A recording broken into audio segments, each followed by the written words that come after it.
Gather round, gather round. It is time for another Risk of Rain Returns Providence Trial Gold Medal Guide.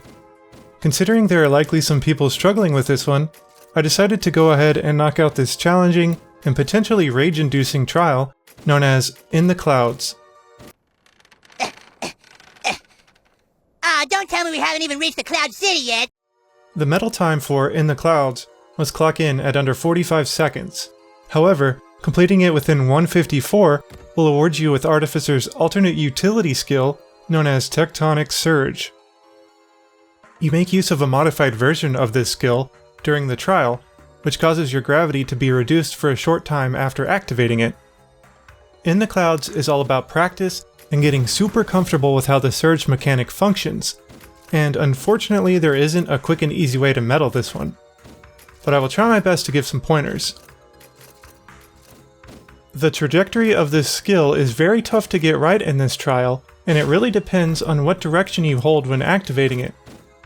For me, it was very easy to accidentally surge too far horizontally and waste my charges. For that reason, if you are playing with a mouse and keyboard and using WASD movement, I highly recommend you change your utility skill to a mouse button for this trial.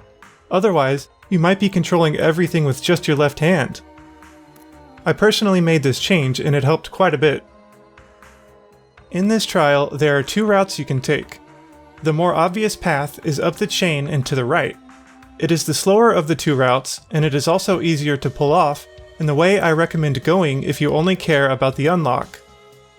This is a medal guide though, so the route you are going to want to focus on for the faster time is to the left through this halfway invisible wall, accessible by jumping off of the chain. Start your run by snagging the immediate surge, use the chain to hop through the wall, and then use a single surge across the gap. If you aren't going to make it in a single charge, you can use your flamethrower to give you a little more distance at the end. Continue onward, and after some practice in this area, you will learn how to navigate so that your trajectory intercepts all of the surge charges nicely. I like to stop here and go straight up in a line, and then over to the right like so. The reason I go this way is because you can go a lot faster, and I personally find it easier to go directly upward than having to curve around and get the 3 charges on the left there.